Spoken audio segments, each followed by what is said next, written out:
Today on Q&J, don't put metallic paints in the microwave. Don't do it.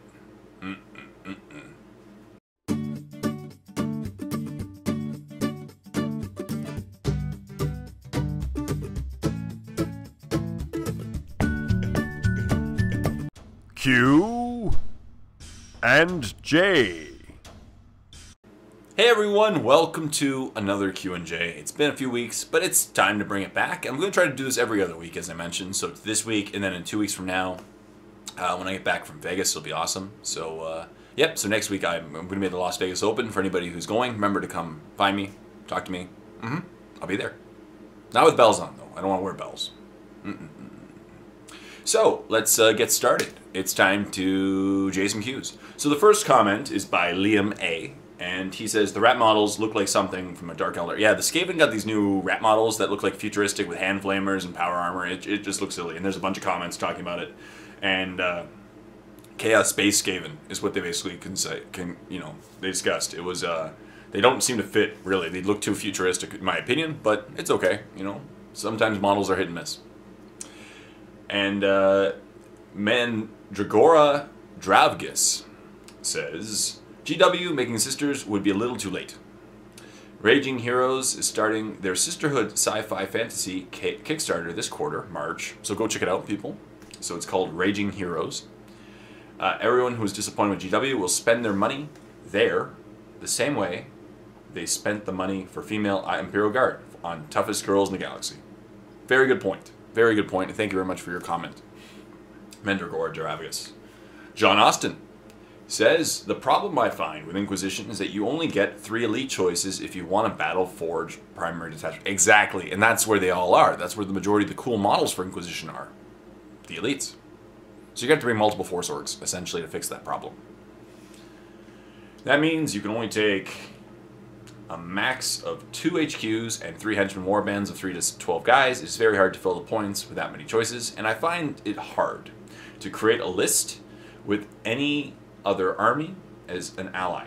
And if you take Inquisition as an ally detachment, it's just an Inquisitor plus Bodyguard. And I find very little reason for that besides the ability to take a Valkyrie. As I said, you can take multiple Force Orgs. That's one of the keys, essentially. If you're allowed. Johnny Torrance. Hello, Johnny Torrance. Says, Jay, saw you mentioned Sony Vegas Pro. It's a pricey piece of software. Which version do you use? Oh, sorry, I've already discussed this with you, Johnny Torrance, I believe. I think I got in touch with you. I don't use the Sony Vegas Pro, what it's called now. Sony Vegas changed their names of their softwares about 2 years ago, but I've had the software for 4 years. So it's now like the cheap one. It's called like Sony Studio, and it's only like $100, I think Canadian. It's very good price. Great bang for your buck. Easy to use. I highly recommend that one, Johnny Torrance. But I do have Sony Vegas Pro, but it's not equivalent to the current Sony Vegas Pro. I hope that makes sense. Oh, and thanks for the birthday wishes. No problem, on Facebook the other day. No problem at all. Happy birthday, Johnny Torrance. It was a few weeks ago, but yeah. Lads Lounge says, Jay, you think we really need another Eldar army here? Not really. I'm kind of surprised by the Harlequins. And by the way, the Harlequin, obviously, Codex has now been, it's Friday night, and obviously it popped up this afternoon. It's going to be released next Saturday. I will not be doing my normal Codex review on it because I'm going to be at the Las Vegas Open, as I mentioned. So I'm going to be in Vegas, and I don't have any editing software on me. So I'm going to probably come back and maybe do a Codex review after that, but it'll be really late because, I don't know if I'll be able to get the Codex the following. So I'll see. I'll do it as soon as possible, probably. I'm a little surprised. I think it's going to be a little bit like the Codex for the Imperial Knights. A lot of fluff, a lot of cool pictures, some great artwork, some great ideas for armies, and then 3 pages or 4 pages of actual Codex rules and stuff. But the problem is with me is Harlequins. I understand if you took a super unit and made a codex out of it so that you can flesh it out and make it really interesting. Harlequins are cool, and they're really cool fluff-wise, but as far as 40k goes, they're not one of the more solid choices for the Eldar army. In fact, they're probably one of the worst choices for the Eldar army at the moment. So making a codex out of them, it'd be cool fluff-wise, but I don't know. We're going to see how it goes. Yeah. Yeah, very good question, Lads Lounge. Small Mock says, Hey Jay, been a while since I posted a comment on here. Just wanted to say keep up the good work. Thank you very much. As well as I finally bought my first models and book to start playing 40k. Excellent. I decided to go with Tau. Good stuff. Just don't tell Mini Wargamer Dave. I love their fluff and how their models look. Yeah, the very anime. Yeah, anime. That's what I call them. But yeah, they're good. I just finished assembling my first group of Fire Warriors and will be hopefully buying some more models soon to really get into this. I don't have a lot of confidence in my painting skills. No problem. Tau are a good army for painting. And my painting skills, but I'm going to go with black and red for the paint scheme. When I'm able to get at least 1,000 points, I would love to play against you and get some great feedback whether I win or lose. As always, keep the great work, Jay, for the greater good. Yep, Small Mock, no problem. Contact me whenever you have an army. I'd love to play against you, for sure. Sergeant Harker says the Inquisitions are really cool, honestly. They have a decent codex. A local tournament had the guy first using Sisters, Inquisition. He had Cotiaz and Xenos Inquisitor alongside a Canonist. Seemed like a fun list. Cool. So my question is actually an odd one. So around here, some talk about an escalation league have begun. Okay, that'd be interesting. Starting at 500 points, and then you increase, every 2 weeks. For 6 weeks, increased by 250 points until we're playing at 1250. Yeah. So I was going to use this as an excuse to build up orcs. So I was thinking of starting with cans, some Shooter Boys, and a War Boss. But the plan is to have 2 min units of Shooter Boys, one with a War Boss with a Twinling Shooter, and Big Chopper, because it's not bad killing power.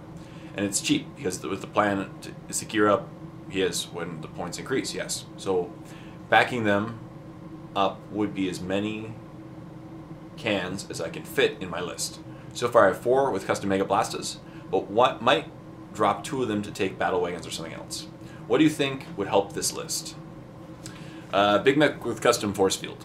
Regardless of if you take a can list or battle wagons, Big Mech with custom force field right now is my favorite thing in the Orcs Codex, and he's a great secondary HQ to a War Boss, because your War Boss goes and attacks, and he's a very offensive one, but defense is really important for Orcs to get across the board, and you put, the custom force field in a battle wagon and keeps the battle wagon alive, or you keep it behind them and it just gives everyone an invulnerable save. So definitely a 5-up invulnerable save is great. If you go Goskal Thraka Codex supplement, you can take the one that has a 4-up invulnerable, which is nuts. I've been having a lot of fun with it too. Besides that, perhaps Ludas. Ludas might make an interesting choice if you want something at the back of the table to help give some firepower and support to the guys so they can possibly mow down some guys that will hurt you, and then allowing your guys to get up for the couple turns that they need to get into combat. Besides that, yeah, boys. Just boys the way to go with orcs. Got to get some boys, and cans are great. Maybe eventually a Death Dread to keep them in line. But it sounds like you have a very good start. So, yeah, Big Mech for sure. Plus, with Big Mechs, you can give them the fixer-uppers, and they can fix up their cans if anything goes wrong. So, very good question. Nurgle's Grin says, I give my orc truck boys heavy armor, 11 boys, 1 knob with power claw, and always bring 3 trucks as my base troops, then build up my army from there. I'm getting more and more impressed with my 4-up save boys. They become so much more effective. That's true. As I said, for points cost, they're actually pretty decent. I just don't use them for some reason. But they're actually quite good for points of cost. Providing you're not running against an army filled with AP 4 better army. But most armies don't have that. So you're in good shape for most of them.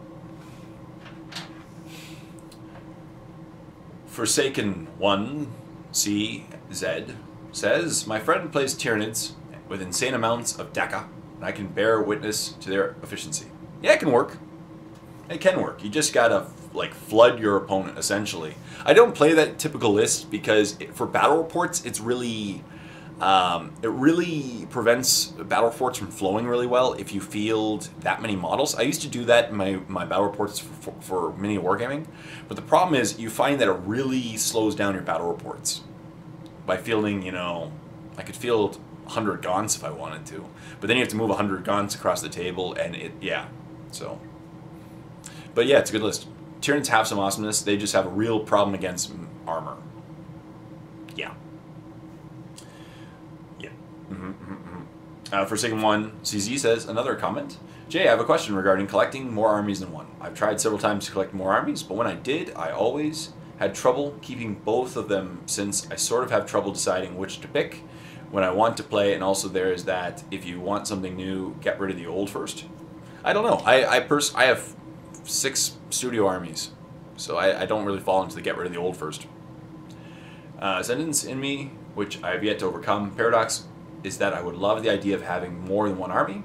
When I think about it, what made you stick with more armies, and how do you deal with deciding on which one to play?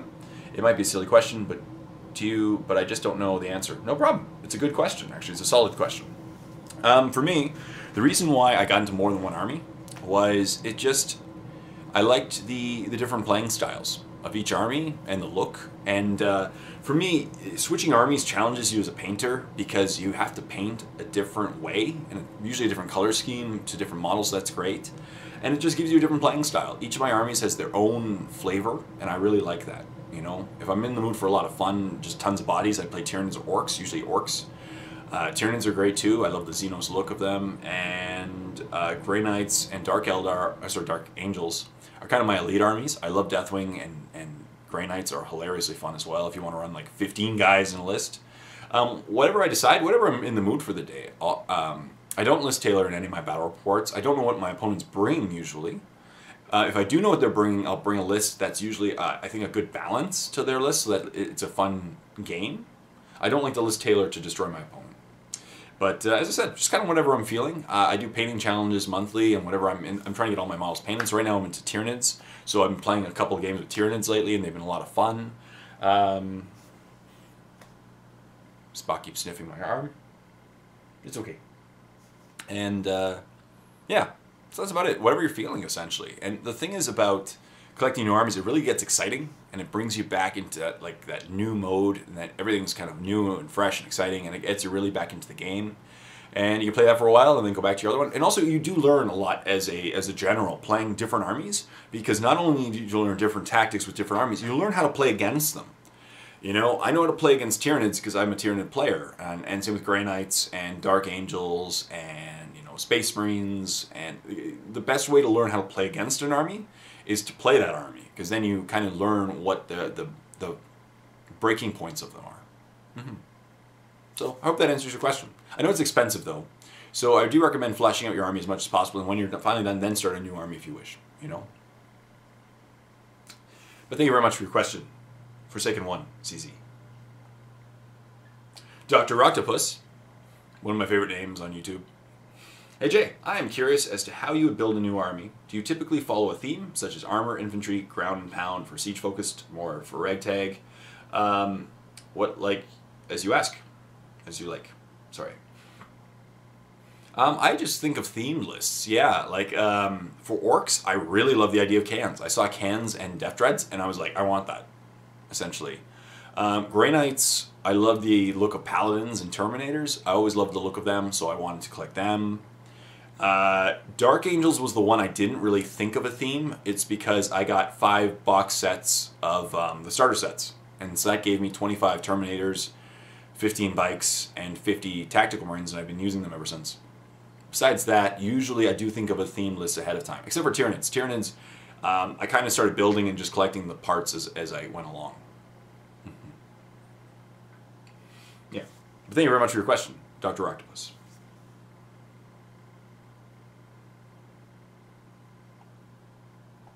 Lord Krago says, hey Jay, in your opinion, do you think painting the miniature parts before it's assembled is a good idea? It can be. It depends on the model. It really depends on the model, how you paint them, what kind of glue you use. If you do keep them off, if you assemble before painting, you usually get a solid bond, and then the paint just goes over the bond, so it reinforces it kind of. But there are actual very good ways. You just have to be more careful with painting painting before assembling. Number one, it's always good if you either block the joints that connect to each other, or scrape it off later with a knife, but it's usually easier just to block it. And that way you can still use plastic glue if it's a plastic miniature. If it's a metal miniature, go ahead. The only problem with metal miniatures then is your bond is between the glue, the paint. So unless you block it off or scrape it off, the bond is going to be between pieces of paint, which are very thin, and so they break off very easily. And so the key is, block off the parts that you're going to be gluing. And that way you can keep the strong bond and get access to the entire miniature while painting it. Plus, you can use the sprue pieces to hold the pieces you're painting. You can just hold a sprue piece, which will, extend it, and you can paint that way. So it's a great idea. It just depends on how you're comfortable painting, and I do definitely recommend blocking off joints. Or at least scrape it off with an X-Acto knife. That way you get a bond between the pieces themselves rather than the paint.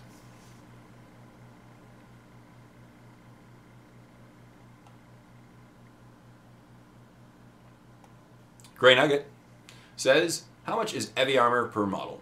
And John Doe responds, 4 points. That's correct, John Doe. 4 points. Spock is being funny. Robbie Keith says, as you probably know already, I want to play Sisters. Yes, Robbie, I do know that, and I agree with you. I would love to play Sisters too. I don't like AG, though. Oh. Okay. If you could have any new sister models, what would you have to balance out the army? What do they need most, in your opinion? A flyer.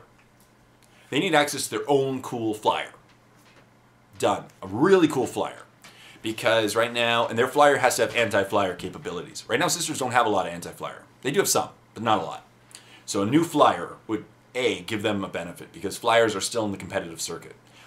B, I would give them they already have a 6-up invulnerable save, but I'd give them something that could boost it. Like some leader or something that boosts their 6-up invulnerable save to a 5-up. And that would keep them alive, and that would make them really amazing. To picture that, because with a 5-up invulnerable save, doubles their chances of surviving, and really will keep them alive in a game, especially with their vehicles. 1 in 3 chance that's just negated, and nothing really ignores invulnerable saves other than strength D on a 6. So that would be good. So new leader, I'd fix Saint Celestine, make her more insane than she used to be. Yeah. Those were the first things. Maybe some more fast attack stuff as well. Like on bikes. Sisters on bikes would be pretty cool. I don't know if they already have that. I don't think so. I think they have jump packs. I don't think they have bikes. That'd be cool. Because it keeps them in line with the current Space Marines and the current Inquisition. And, right, it really does keep them in line with those armies. But at the same time, a flyer would be amazing for them. And especially if it's a cool flyer. So thank you very much, Robbie Keith. And also some stuff for anti-psyker. They need some anti-psychic ability. House of Geek says, hey AJ, it's always fun to hear you pronounce Derbyshire. That's the county I'm from. Cool. The village I'm in is Castle Donington. That's what I love about Britain. Their names sound so cool. And here I'm in Peterborough, Ontario. And there's a lot of names in this area that have the same names. They've taken all the names from British places. So there's Peterborough, England, right? So I loved looking up, like, where's the nearest Games Workshop to Peterborough? And they're like, there's one in Peterborough. I'm like, no, there isn't. Because there's one in, like, England or something. There's one close to Peterborough, England. Or yeah. But it's pretty cool. My question is, I want to start doing my own videos on YouTube, but I was thinking of doing an introductory video to start off with. What do you think I should put in it? Thanks. Keep up the Q&Js, looking forward to you. How's the Geek? Good question. Basically, for your introductory video, you got to choose the tone of your channel. Are you going to focus on the game itself? Are you going to focus on the hobby side? Both. That's, yeah, what aspect of the game are you focusing on? What do you want to accomplish with your channel? Think about it for a while, and then that's how you create your introductory. Your introductory video should set the tone for your channel, essentially, right? So whatever you want to do, that's essentially you should do. If you like tutorials, like my first videos were all about painting. Originally I was all about painting, and I still am with my Miniature Painting 101 series. I've just had to move my tutorials into the Warp, but I'll still do tutorials for free every now and then. But that's it. So I start off with all painting stuff, painting challenges, painting videos, updates on my painting. So that's what you should do. Just whatever tone, whatever facet of the hobby you want to focus on, make that be the goal of your introductory video.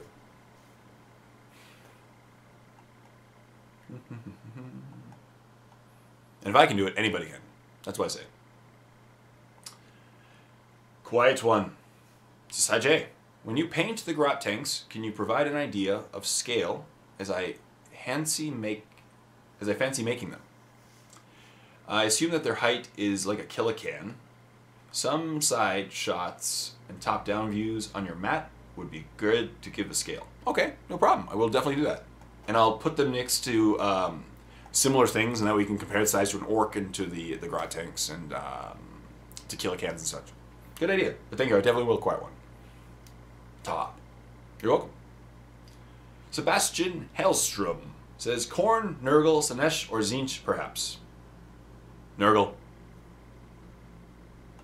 Nurgle. I'm a Nurgle person. I love the look of Nurgle. Nurgle's a fun army to paint. I think they are. I like Nurgle. Kevin Shelley says, "Jay, I was wondering about using alternative miniatures to play as a Xeno race, possibly fantasy miniatures. I think a low-tech race..." Oops. Sorry, my thing just scrolled down. "Such as orcs or Tyranids would be the most logical, but I've had a hard time finding Warhammer Fantasy minis that don't look like humans. Orcs are relatively easy to find in Fantasy. Tyranids, not so much. But are the right scale. My first thought was lizardmen, but they don't have any models the size of warriors, Hiveguard, or similar models." That's true. Unfortunately, as far as Fantasy goes, the scale up from the middle size and downwards, it doesn't really match. Orcs are kind of an exception because there are orc miniatures in both, and you can kind of get away with it. I've actually seen people do entire snakebite armies with their armies with using the wild trolls, or whatever they're called, the wild orcs from Fantasy. But it'd be cool. But there's always the option of building them up with armor or using kit bashing. You can always kit bash as well. I've seen some interesting kits where people have taken like head of lizardmen, put them on Space Marines or Tau. It's kind of some cool stuff. There's always kit bashing. Other than that, it's pretty hard. You know, it's hard, unfortunately. You could look at other companies. Other companies do produce miniatures that you could fill in the gaps of the sizes that you're looking for, perhaps. But it's a little hard. But thank you very much for your question, Kevin Shelley. But yeah, there's definitely models.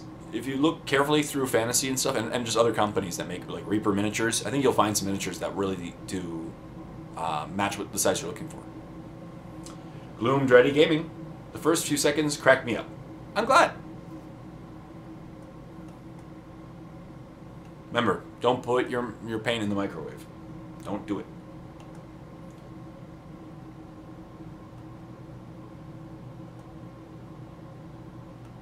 Benislav. Now, I did address, a few weeks ago I talked about, in my opinion, I'm not the biggest fan of reenacting war games. And I know that logic may not be the most sound. And Benislav did call me on it. And I appreciate your comment, Benislav. I'm not going to read it out loud just because it's really long.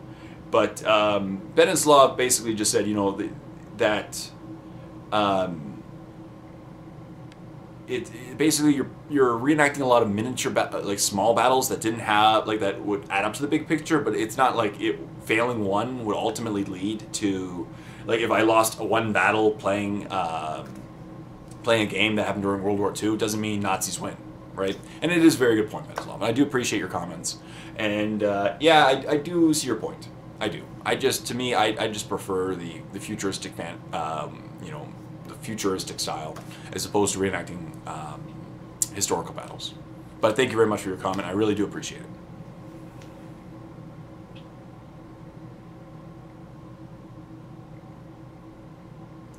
And I do agree. Actually, he brought up that bolt action. That bolt action has an awesomely interesting mechanic that governs how players take their turns.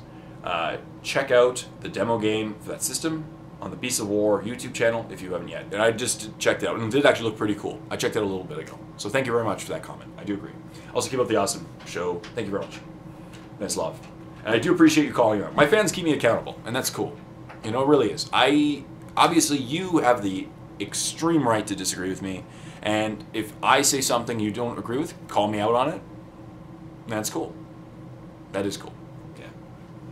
Harrison K says, hey Jay, is it wrong for me to look at the Inquisition and think, perhaps I should make a Chaos version? No. That really isn't. For none of the reasons is popping in some reserve while screaming, nobody expects the Chaotic Inquisition. That's awesome. Great comment, Harrison K. On a serious note, I was thinking grabbing many models from Fantasy, Warriors, Dark Elves, and having a backstory of a rogue, I'm guessing you're saying? Rogue trader that just started to pretend to be an Inquisitor. Okay.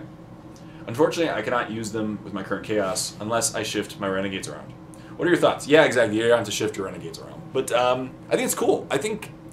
I love the idea of creating Chaos-themed armies around, or like you take it, like I love the look of the Imperial Knights, and I'm kind of waiting for someone to Orcify one or to Chaosify one, I guess you could say. But I would love to see them take them at spikes and make them their own. And just to me, I'm not a very creative person when it comes to kit bashing and creating my own models, and I love seeing those kind of things. I love seeing when people take a list and drop it on its head and create a new theme. And yeah, like David Battaglia, who leaves comments on this channel, he just recently took a Chaos Lord of Skulls, and combined it with a Morkanaut. Yeah. And the results are awesome. So, like, I love seeing those things, and it blows my brain with the creativity of a lot of the people out there in our community. It really does. The Platlax.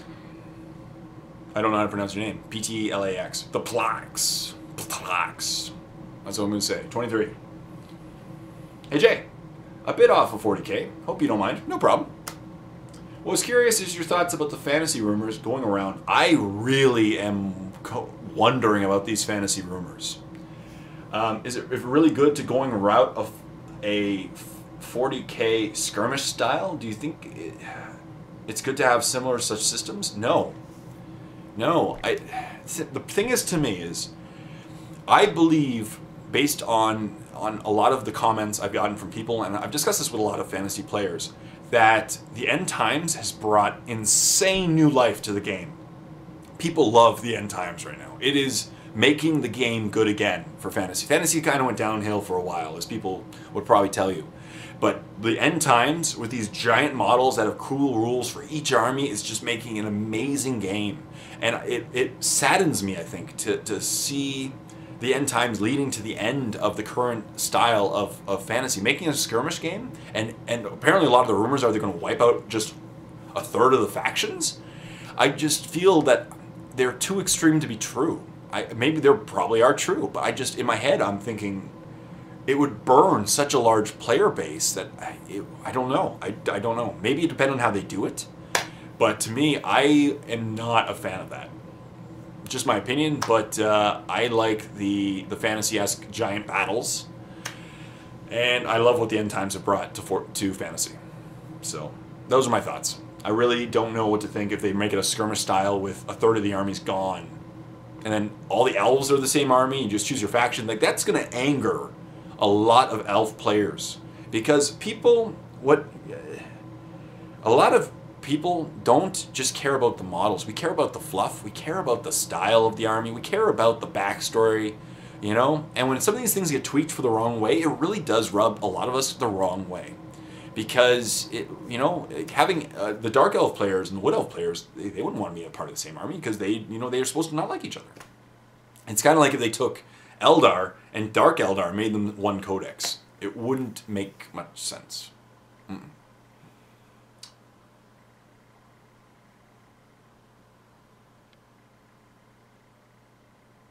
Oh. Another comment. Stuart Painter says, Jay, and he was talking about Derbyshire, as I was saying, but he says, pronounce it Derbyshire. Derbyshire? I think you're saying? Derbyshire is what you're pronouncing it? Or, because sure would be yes. Derbyshire. Alright. Derbyshire. Trust me, you'll sound cooler. Thank you very much.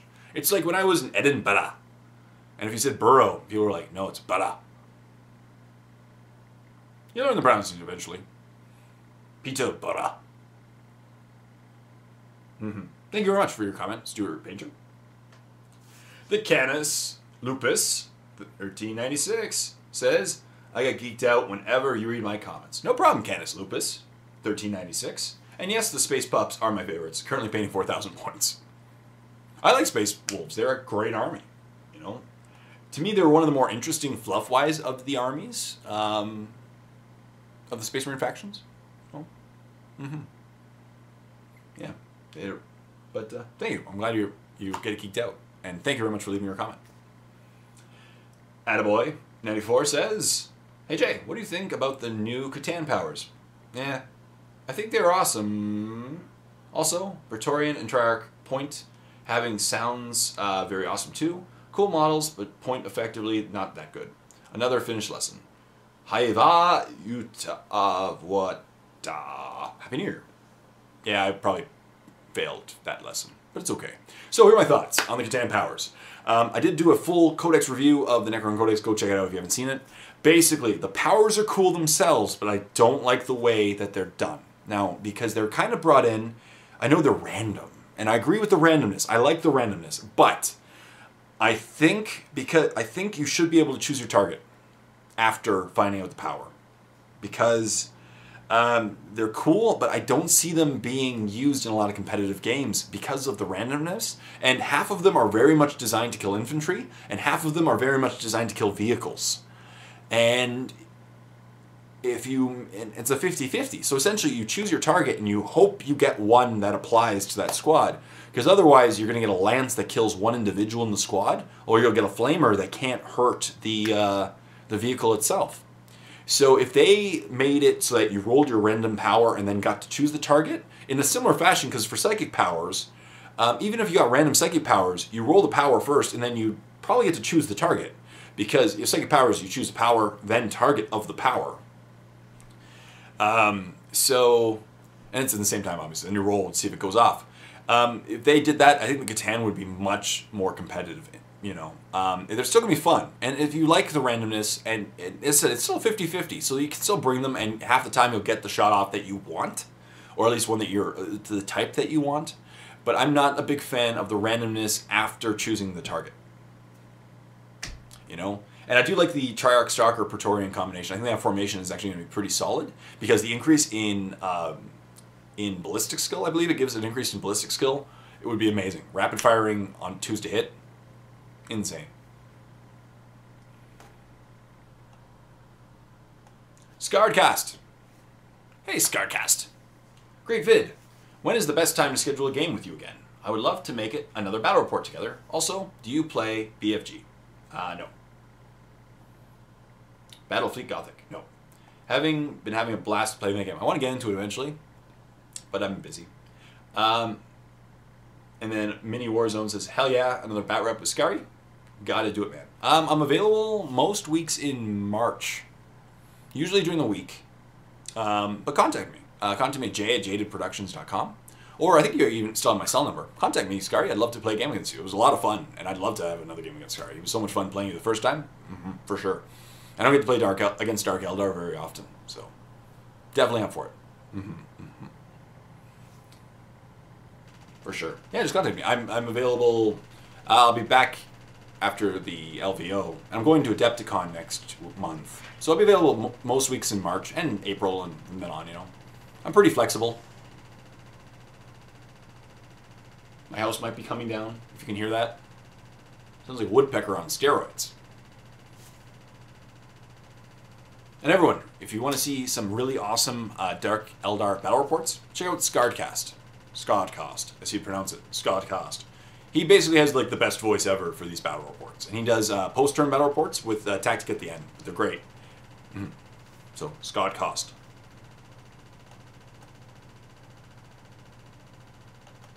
Wargamer Sean. Wargamer says, Jay, thanks man. No problem, Wargamer Sean. Thanks for the shout out. Just started my channel about a year ago. I recently took in an all-sisters army to the good, the bad, and the ugly. Excellent. A local, very cool tournament in the tri-state area. and draws people from Wisconsin, Chicago, Iowa, and Minnesota. I'm guessing Minnesota. Could be Minneapolis. I think Minnesota. You basically play Imperium, good, ugly, good. Orcs is ugly, Eldar, Dark Eldar, and Tau, or bad, Necrons, Chaos, Space Marines, or Nids. Okay. Most people think Eldar are actually quite nice looking. That's okay. And aren't Tau like the greatest good you're ever going to get? And they're in the ugly category. Poor Tau. You play by yourself, however, you never play your same faction. Okay. Good, bad, or ugly. At the end of the day, and you get awards for being best faction and others. Interesting. That actually sounds like a really cool tournament. To make a long story short, too late, my sisters got almost max points for the first 2 games, and then the second to top table lost my last game. No problem. That's awesome. Great job. I did get best painted. Solid. So keep playing, sisters. All they can win. Cheers and thank you for all you do. Great, Jay. Thank you very much. Great guy. Thank you very much. Also, just did a battle report with sisters versus Grot Tanks and a Mega Grot Tank. I'm checking that out later, for sure. So everyone, want to see a Grot Tank battle before I start doing them. Wargamer Sean. Check it out. See, that's the only downside, because I'll be cheering for Wargamer Sean, but I'll be really cheering for the Grot Tanks. Sorry, Sean. I got to cheer for the Grot Tanks. Cool. Sorry, by the way, for that sound. It's probably being really loud. That's actually there's construction going on near the house. And it's pretty loud. They're working on some hydro stuff. Unfortunately, I can't tell them to stop. Citadel, Sean Perrin. Citadel does still offer a brush primer. Yes, I found that out afterwards. They still offer a brush-on primer, Imperial Primer. It works pretty well and goes on smoothly once watered down. I use it for metal models. As I don't have an airbrush and have no complaints. My question is this: knowing you have several different armies, if you ever had to choose a single army to run, not necessarily your favorite for aesthetics or competitive reasons, which one would you choose and why? Sean, Woonsocket, RI, Rhode Island? Yeah, Rhode Island, US. Basically, I just choose whichever one I'm feeling that day. If I'm in the mood for it, literally whatever I'm in the mood for. If I know what as I said, if I know what my opponent's bringing, I intentionally bring an army that will be a good balance to them. Because if I knew what they were bringing, I wouldn't intentionally bring an army that would destroy them, and I wouldn't intentionally bring an army that would be extremely weak against them, because it doesn't lead to a good battle report. No one wants to see an army get blown off the table turn 2. So I try to, if I know what my opponent's bringing, I balance them.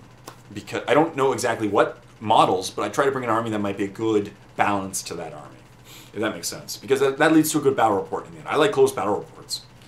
And yeah, it's whatever I'm feeling, literally. And whatever's new at the time of that, like a lot of the time, because with all this codex flowing, and I have 5 armies, there's a lot of the time there's the newest codex on the block. Like right now I'm dying to get Necrons on the table. I just got to get some models like the Tomb Blades so that I can actually run them in the formations that they asked for in the codex. Grey Knights are relatively new, so I'm having fun with them.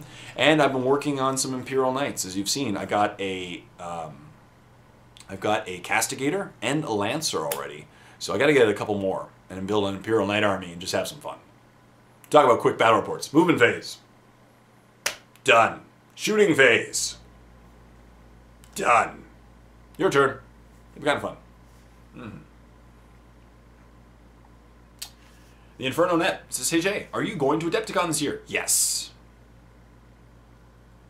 I am definitely in the Inferno Net. I am going to Adepticon. Driving between Peterborough and Chicago in the middle of March might be a death wish, but I'm going to do it.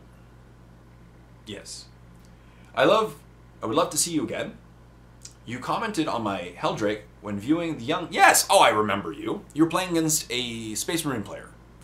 And, yes, it was Chaos versus Space Marine player, and I hope you won. I guess your Helldrake would have done well against the Space Marines, but you were playing against, I think it was an Ultramarines player.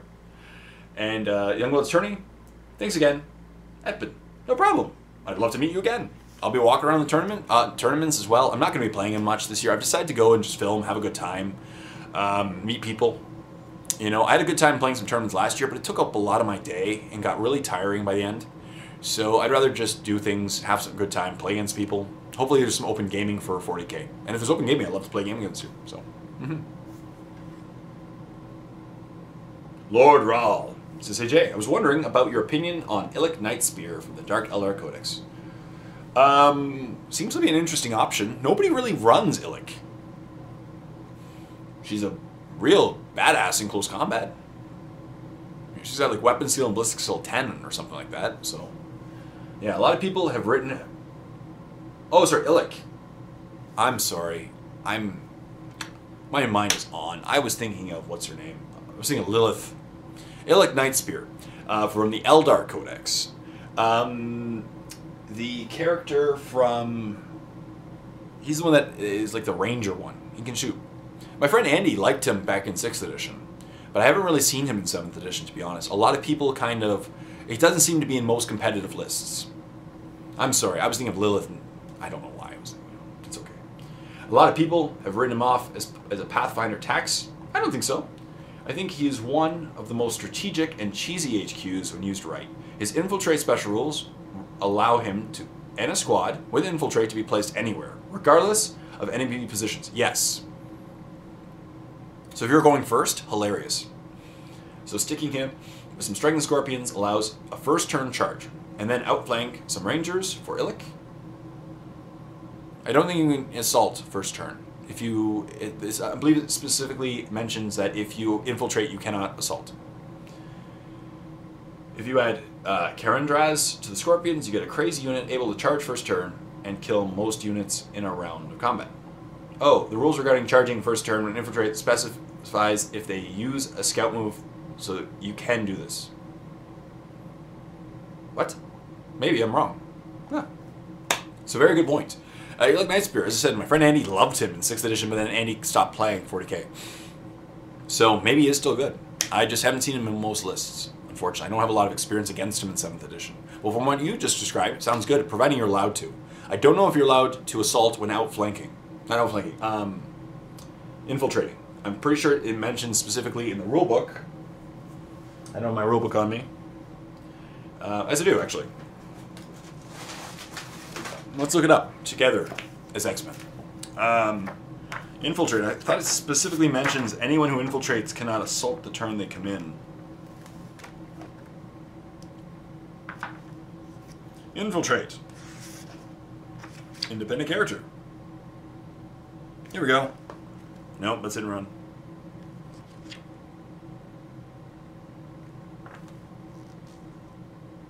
Infiltrate. A unit that deploys using these rules cannot charge in their first turn. So infiltrate prevents it, unfortunately. But, yeah. So unfortunately that tactic may not work. Unless they have a rule that specifically destroys that. Stephen Olson says, "Hello Jay, greetings from Seattle." Greetings. I'm starting to collect Necrons and was wondering if you would think would be a great idea to start to get next. So far, I have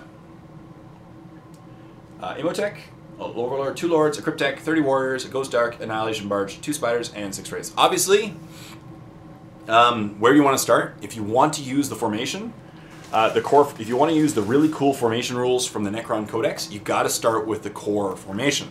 So for the core formation, you will need Tomb Blades. Definitely get like 6 of them at least, and a squad or 2 of Immortals. And I don't think you said Immortals. No, you just have Warriors. So that's the 2 things you need for sure, because they're formation, right? You need. Let me just double check. I think it's excuse me, those 2. So you need an Overlord, which you already have. 1 to 4 units of Immortals, 2 to 8 units of Warriors, 1 to 3 units of Tomb Blades, and 0 to 3 Monoliths. So I definitely recommend starting there. So you want to start with the Reclamation Legion formation if you want to use the cool summation of formations from this codex. You have to definitely get Immortals, and you definitely have to get Tomb Blades, because then you can use them. And then after that, you're in good shape. Then I would recommend a Catacomb Command Barge. They, to me, are amazing for leaders. They're still just as awesome as they used to be.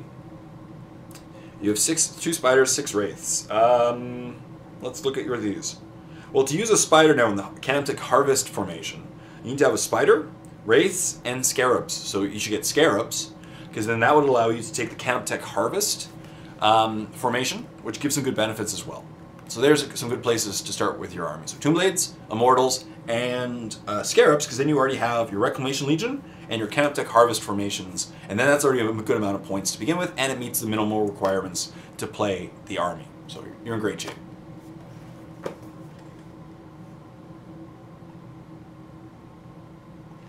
Black Tom says, "Hey Jay, as an old school Rogue Trader era player, I had an interesting idea. Remember the Lieutenant Commanders and other odd ranks of characters you could choose?" Yep, I do remember that. Well, Combat Patrol is becoming more popular in my area, and that game has limits on the HQ based on wounds, and like, yes, you can't have more than 2 wounds, or more than 2 or 3 wounds, I think, yeah. Would you agree that it might be a smart idea for GW to bring back some of these lesser HQ? Totally. Just to give Combat Patrol and real HQ options, or they could make like FAQs to nerf. I think it'd be kind of cool if they just say you could take this guy, but then he becomes this lesser version. That way you can use him in Combat Patrol.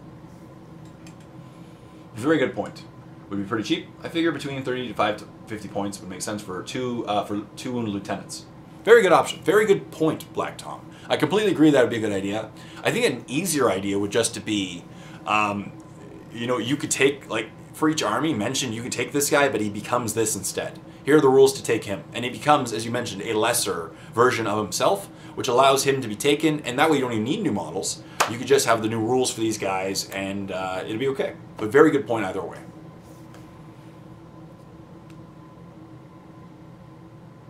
Ninjas Pirates. What are your thoughts on Grey Knights allied with Grey Knights? Good. That way you can get some really insane squads full of... You can take the Force Organization from their chart and still take like 4 not Wraith Knights, Dread Knights. That'd be pretty sweet. So NSF 1, which stands for Nemesis Strike Force. 1 Librarian level 3, Dominica Library Dominica, Demonology Sanctic, 1 squad of Terminators, Hammer and Psycannon, 2 Dread Knights, Heavy Psycannon, Heavy Incinerator, Personal Teleporter, Nemesis Greatsword. Got me there. I love it. 2, repeated the same. 1 Strike Squad, sorry, level 2 Librarian, 1 Strike Squad, 4 Dread Knights. So essentially, you have 4, 6, you have 16 models on the table. So this list is really, it's going to be really rock, paper, scissors, I find, but it'd be hilariously fun to run. 4 Dread Knights running on the battlefield, just killing everything. Your opponent's going to have a very tough time dealing with that. Very tough time. And the 4 Dread Knights will be able to kill basically whatever they want. And your opponent will probably have to focus fire on 1 per turn and allowing the other 3 to do whatever they want, get in close combat, and kill things. The biggest problem you're going to have is if you run up against an army with large amount of models, like any 6th edition codex that has objectives secured, because then you're going to have to get them off the table to get those objectives. But you can, and you're very, very low kill points, so you're in good shape there. So it'd be fun. It would be a little bit rock, paper, scissory, see what your opponent brings, but I think it'd be a lot of fun to run. I wouldn't run this in my battle reports, because then people may not want to play against me in battle reports. It looks a little competitive for my battle reports, but great list nonetheless. As I said, you have Psychers, you have 2 Psychers. It's a great shape. You're gonna get to roll tons of dice. Terminators are solid troop choice, and then a Strike Squad, hide them in cover on an objective or something, protect them, and then the 4 Dread Knights just pop around the field, flaming everything. And that is by far my favorite build for the Dread Knights, is the Personal Teleporter, Heavy Psycannon, Heavy Incinerator, Sword. So, Alfarius Omegon says, Jay, what is your process for building Forge World models? The cleaning, the glue, etc. Mine is, I soak them overnight to get the residue off. I do find Forge World models have a lot of release on them. They're very, they have that residue on it, the release residue from the mold. So I always wash them overnight with some dish detergent in a bowl. Give them a good soak. Clean them the next day with a sponge. Rinse them off, of course, preparing. Let them dry for a while. And as for building, I use super glue and green stuff if need be, and I do pin a lot. I heavily pinned my knights, because I really wanted to strengthen the bonds, and I found that the ball and joints a lot of the time were just a little loose, so I always pin them. So of course I drill them out, pin them, use green stuff as well, and super glue. That's how I build them. And always definitely use a mask. Whenever you're preparing using forgeable models, I always recommend using gloves, and I use a ventilator mask, because apparently the dust from working with the resin is not good for your lungs.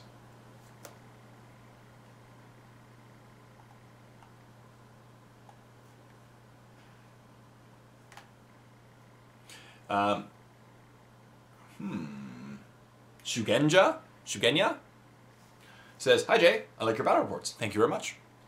Could you do an infantry or an Infinity or Drop Zone Commander bat rep? Would be awesome. In the future for sure. Infinity, I'm slowly building up my Infinity armies every now and then. Like I add a model to my armies every now and then. I already have I have 4 or 5 knights painted up and some combined army painted up already. So yeah, eventually Infinity for sure. Drop Zone Commander, maybe eventually. You know, I'm definitely not shooting it down. There's no game I won't want to play. I'm focusing so much on a couple of games right now. But for sure, thank you very much. Iridon says, I have the idea to take black orcs from Warhammer, then taking some Shuda and bits from 40k orc sets, and just substitute the 40k guns and bits to make Ardboys. But haven't seen the idea come up. Hoping to catch it somewhere. I haven't seen that either. It's a good idea. I've definitely seen a lot of the wild orcs being taken as snakebite armies, but that's a good idea. It gives you that really heavy armor look, and it'll look pretty cool. And shouldn't be too hard to do. But thank you very much for your question, or your comment, Iridon. Chibi Tiger says, have you ever thought of Space Marines on dragons? No, but that would be awesome. Take the dragons from like the High Elf Codex, High Elf faction of fantasy, and put Space Marines on it. That'd be cool. I'd like that. Master Dwalin says, hi Jay, hope you are well. I'm not bad. Bit below the weather, but that's what happens. You know, it's this time of year. It snows every day, and it's minus 25 out right now in Celsius. So that's like minus 15 Fahrenheit. Yeah. So, you get sick, it happens. I have created my own backstory to my Dark Eldar Dwarf army. That is awesome. I love it when people create their own backstories and their own fluff, and it really adds a layer of fun to the game. And it was a lot of fun. See? Layer of fun. Do you prefer to build or paint original armies, or you create your own army's narrative? I like to paint probably original, not original, sorry. Yeah, like I'm not the most original with my armies. I'm gonna, go out on a limb and say that. I play, certain colors I like. My Tyranids are just a blue Tyranid. I haven't really come up with a backstory. My orcs are Death Skulls. I love Death Skulls. I love the fluff behind them, so I intentionally wanted to use Death Skulls. And then, my Grey Knights are Grey Knights, and my Dark Angels are Dark Angels. I really don't have the most original Space Marine or factions. Maybe one day. So, I'm not the most original, but, yeah. But thank you very much for your work, and have a nice day. Thank you very much, Master Dwaylen.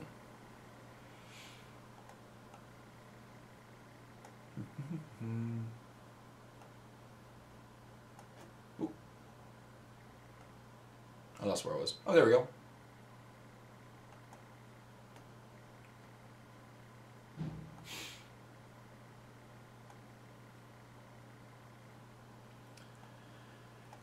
Dark CT says, Jay, thank you very much for having a look at my Inquisition idea. Although I admit, over the couple weeks I've been puzzling it, I'm slowly but surely admitting to myself that I probably should accept no substitutes and go for Sisters proper.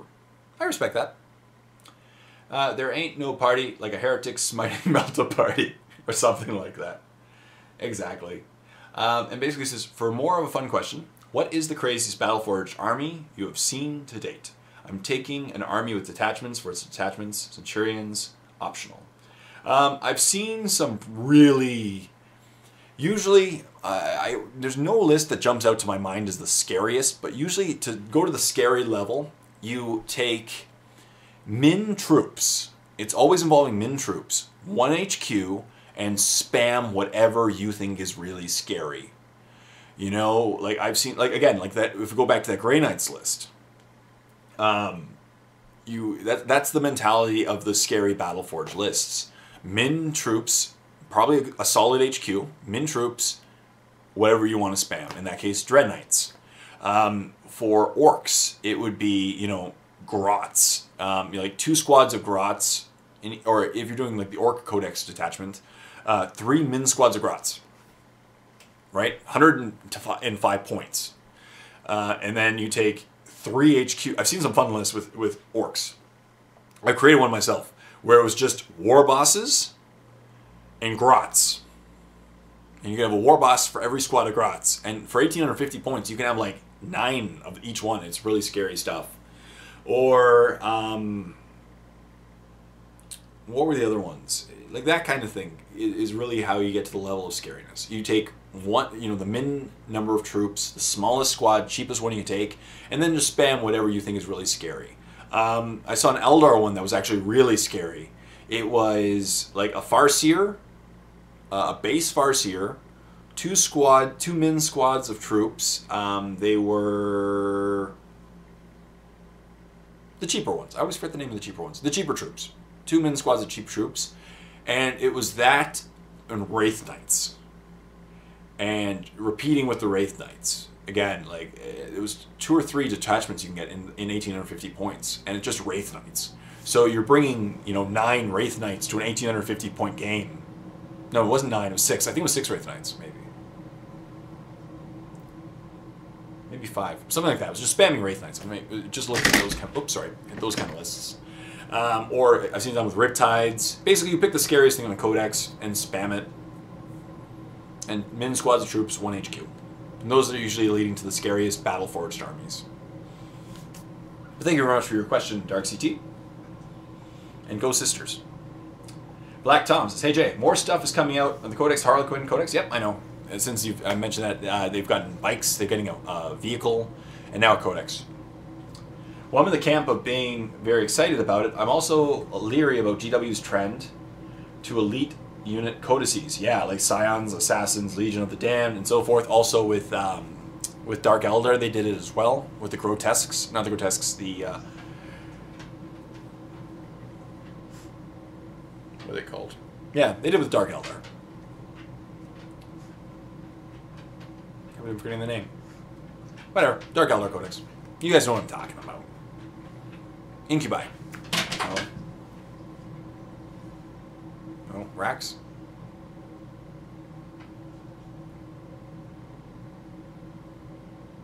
Whatever. They did with Dark Eldar, an elite army. There are a lot of people excited to be a full-blown Codex, but I just can't see GW breaking their established trend. What are your thoughts on this, and how do you feel about the clowns? I don't really know what to think personally, because they're really good in close combat, but close combat's not where it's at in 7th edition. It really isn't. So I don't know. And I'm worried that they're going to create a Codex with 4 entries like they did with the Imperial Knights, and then I don't know. I just don't know how the army's going to fare. Once I see the Codex, maybe I'll have a better idea, but I'm a little weary about it because I think it's a very interesting fluff-wise Codex, but on the table, I don't know. Jim White says, Jay, you said you don't want the Q&Js to become loopy. Does that mean you don't want to answer silly questions designed to make your day better? Not at all. Not at all. Sorry, what I meant was, Jim White, was I love silly questions. I make my day better. Feel free to put as many as you want in the thing. I love reading those. What I meant by loopy was, if you do a Q&J every week, what I found was it would be like, let's take up the topic of sisters.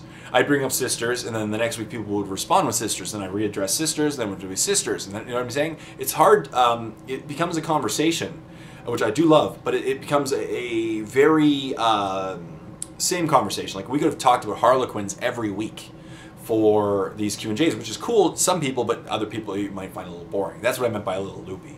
But I don't mind that at all. Like as I said, I will talk about any topic as well, especially random questions. Feel free to put them in. You know what I mean? And also, from week to week, sometimes I just don't have a lot. There's not a lot to add, you know. But waiting a couple weeks every now and then, as I said, now it's been 2 weeks since the last posting. We've got more information on the Harlequins, and I can give much more developed answers to these questions. Tarapu says, Jay, do you know about the book with more Force Organization charts and relics from this stuff from December called Shield of Ball Exterminatus? Yes, I've heard of it. It has Necrons, yeah. Exterminatus, because there's a Mephite dynasty for Necrons, which is really good for the new codex. Yeah, I've heard a few people try to combine it with the new formations, and it adds insanity. I haven't really been thinking a lot about the supplements for I don't know. I think very much in the box kind of thing with building my armies, because there's so many layers, it can get overwhelming sometimes. But yeah, very good point. Very good comment. So thank you very much. That's all the comments and the questions. I think I got everyone's. If I missed yours, I'm very sorry, but I'm pretty sure I addressed them all. It did reload at one point, and I think I caught up exactly where it reloaded. So thank you very much, as always, for you people out there, for leaving comments, and for keep fueling Q&J with your Qs that I keep Jing a little bit at a time. And obviously, leave questions, comments, suggestions, everything in the comment section down below, and I'll get back to it. I'll be in another Q&J in 2 weeks. Once again, if you're in Las Vegas next week for the Las Vegas Open, come find me. I will be there wandering around the tables. Not tables, wandering around the place, bugging people, probably attacking Austin with a giant foam hammer again, and having a great time. So come talk to me. I'd love to meet you and have a conversation with you. Definitely. So thank you as always for leaving your comments, questions, and for watching this video. And of course, subscribing to my channel. You people really keep me going. So thank you very much. So thank you as always. Until next time, this is Jay saying.